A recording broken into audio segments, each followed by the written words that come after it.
আজ শেয়ার করব ঢ্যাঁড়স বা ভেন্ডির মুখরোচক একটা রেসিপি, যেটা দিয়ে বাচ্চা থেকে বড় সকলেই ভাত, রুটি, পরোটা খেয়ে নেবে, এটা গ্যারান্টি দিয়ে বলতে পারি। আর সময়ও লাগবে একদম অল্প। নমস্কার বন্ধুরা, শ্বশুর বোমা রান্নাঘর অ্যান্ড ব্লগ চ্যানেলে সকলকে স্বাগত। তাহলে চটজলদি দুর্দান্ত স্বাদের ভেন্ডি রেসিপিটি দেখে নেওয়া যাক। প্রথমেই এইখানে 250 গ্রাম একদম কচি কচি ঢ্যাঁড়স বা ভেন্ডি নিয়েছি। এগুলোকে এবার ভালোভাবে জলে কেটে নেওয়ার আগে ধুয়ে নেব, কারণ ঢ্যাঁড়স বা ভেন্ডি কখনো কাটার পরে ধোয় না। সেই কারণে বড় একটা বোল নিয়েছি, তার মধ্যে জল নিয়েছি। এবার ভেন্ডিগুলোকে জলের মধ্যে দিয়ে হাত দিয়ে ডলে ডলে এইভাবে 2 থেকে 3 বার জল পাল্টে ধুয়ে নেব।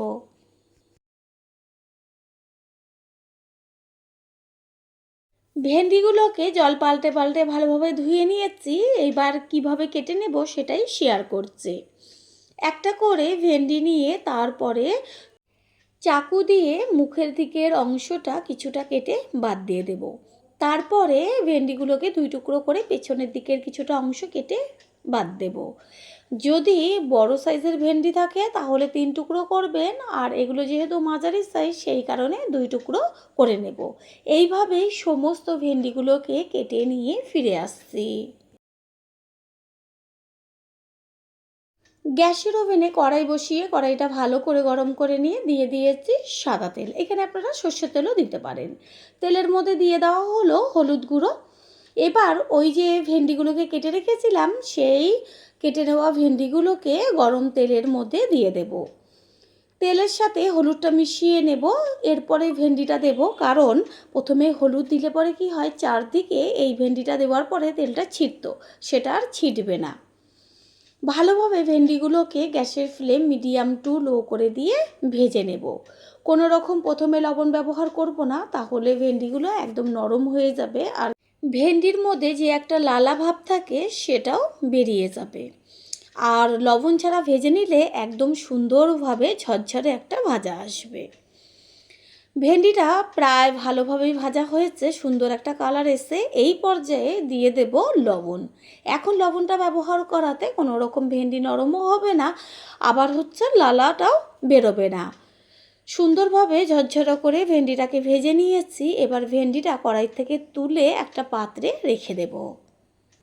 ওই কড়াইয়ের মধ্যে দিয়ে দিচ্ছি সর্ষের তেল, আর রেসিপিটা সর্ষের তেলে করলেই বেশি টেস্টি হবে। দিয়ে দিচ্ছি জিরে ফোড়ন। ফোড়নটার থেকে সুন্দর একটা ভাজা গন্ধ বেরোলে এর মধ্যে দিয়ে দেব একদম ছোট ছোট করে কুচিয়ে নেওয়া পেঁয়াজ। এইখানে আপনারা পেঁয়াজের পেস্টও ব্যবহার করতে পারেন, তবে কুচিয়ে নেওয়া পেঁয়াজটা দিলে বেশি টেস্টি হয়।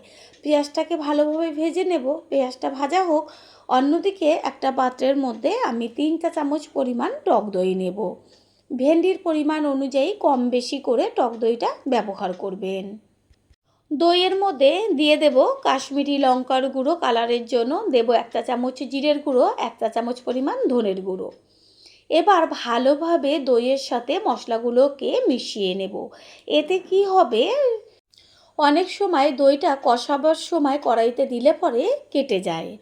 সেই কারণে এইভাবে মশলার সাথে দইটা মিশিয়ে দিলে পরে একদম দইটা কাটবে না। পেঁয়াজ ভেজে নেওয়া হয়ে গেছে, বেশ লাল লাল হয়েছে পেঁয়াজটা। এই পর্যায়ে এর মধ্যে দিয়ে দেব 2 চা চামচ পরিমাণ আদা আর রসুনের পেস্ট। এখানে আপনারা আদা রসুনের পেস্টটাকে গ্রেট করেও দিতে পারেন। আদা রসুনের পেস্টটা ভালোভাবে পেঁয়াজের সাথে ভেজে নেব। দেব স্বাদ অনুযায়ী লবণ আর কালারের জন্য হলুদ গুঁড়ো। আদা রসুনের সুন্দর একটা মিষ্টি গন্ধ বেরোচ্ছে। এবার লবণ আর হলুদটা ভালোভাবে মিশিয়ে নিয়ে গ্যাসের ফ্লেম লোতে রাখতে হবে। আদা রসুন পেঁয়াজের সুন্দর ভাজা গন্ধ বেরোচ্ছে। এই পর্যায়ে দিয়ে দিচ্ছি ওই যে টক দই, জিরে, ধনে আর লঙ্কার গুঁড়ো একসাথে মিশিয়ে রেখেছিলাম সেই পেস্টটা। তারপরে বাটিটার মধ্যে অল্প করে জল দিয়ে সেটা ধুয়ে সেই জলটার মধ্যে ব্যবহার করেছি। ভালোভাবে কষিয়ে নেব যতক্ষণ পর্যন্ত কাঁচা গন্ধটা না যায়। দিয়ে দিচ্ছি চিড়ে নেওয়া কাঁচা লঙ্কা। এখানে আপনারা কাঁচা লঙ্কা পেস্ট করেও ব্যবহার করতে পারেন। মশলা কষিয়ে নেওয়া হয়ে গেছে, মশলার থেকে বেশ সুন্দরভাবে তেল ছাড়ছে আর একটা মিষ্টি ভাজা গন্ধও বেরোচ্ছে। কোনো রকম দইটাও কেটে যায়নি। এই পর্যায়ে গ্যাসের ফ্লেম হাই করে দিয়ে দেব উষ্ণ গরম জল। পুরনো বন্ধুদের সবসময় আমাদের পাশে এইভাবে ভালোবেসে থেকে এগিয়ে নিয়ে যাওয়ার জন্য অনেক অনেক ভালোবাসা। মশলার সাথে জলটাকে মিশিয়ে নেব। জল দেওয়ার পরে একটু চেক করে নিয়েছিলাম লবণের প্রয়োজন, সেই কারণে হাফ চা চামচ পরিমাণ লবণ দেওয়া হলো, লবণটাকে মিশিয়ে নিলাম। এইভাবে মশলার সাথে ঝোলটাকে 2 থেকে 3 মিনিট মতো ফুটিয়ে নেব। ঝোলটা ভালোভাবেই ফুটে গেছে, দিয়ে দেব ওই যে ভেজে রেখেছিলাম ভেন্ডিগুলোকে, সেইগুলো ভালোভাবে ভেন্ডিগুলোকে ঝোলের সাথে মিশিয়ে নেব। প্রথমবার যারা আমাদের চ্যানেল ভিজিট করছেন তাদের আন্তরিক শুভেচ্ছা ও অনেক ভালোবাসা। আমাদের রেসিপিগুলো যদি ভালো লেগে থাকে সাবস্ক্রাইব করে দেওয়ার অনুরোধ রইল ও পাশে থাকা বেল আইকনে ক্লিক করলে পরবর্তী ভিডিওগুলো সবার আগে আপনাদের কাছে পৌঁছে যাবে। ঢাকনাটা কিছুক্ষণের জন্য চাপা দিয়ে রেখেছিলাম, তারপর ফিরে এসে কড়াইয়ের ঢাকনাটা সরিয়ে দিয়ে খুন্তি দিয়ে একটু মিশিয়ে নেব। দেখা যাচ্ছে কত সুন্দর কালার এসছে। এর মধ্যে দিয়ে দিচ্ছি হাফ চা চামচ পরিমাণ গরম মশলার গুঁড়ো। গরম মশলার গুঁড়োটা সব কিছুর সাথে ভালো করে নেড়ে চেড়ে একটু রান্না করে নেব। আর এই রেসিপিটা হতে একদমই বেশি সময় লাগে না। ভেন্ডি তো ভাজাতেই সিদ্ধ হয়ে যায়। আর সমস্ত কিছুর ব্যালেন্সটা ঠিক রাখার জন্য দিয়ে দিলাম অল্প পরিমাণ চিনি। চিনিটাকেও মিশিয়ে নিয়ে এবার 1.5 থেকে 2 মিনিট মতো রান্না করে নিলেই হয়ে যাবে। রেসিপি একদম তৈরি হয়ে গেছে, ভেন্ডিটাও খুব সুন্দরভাবে সিদ্ধ হয়েছে। আর এটা খেয়াল রাখবেন যেন পাতলা ঝোল না হয়ে যায়, বেশ এরকম একটু হালকা গ্রেভি থাকবে, সেইটাই রাখবেন।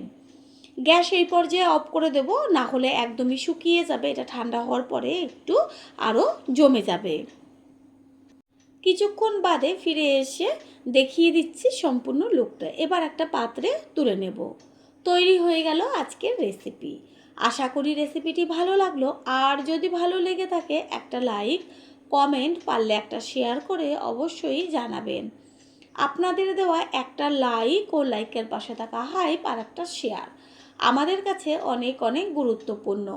All friend, thanks for watching my video. আপনারা সকলে ভালো থাকবেন, সুস্থ থাকবেন। আবারও দেখা হবে অন্য কোনো রেসিপির এপিসোডে।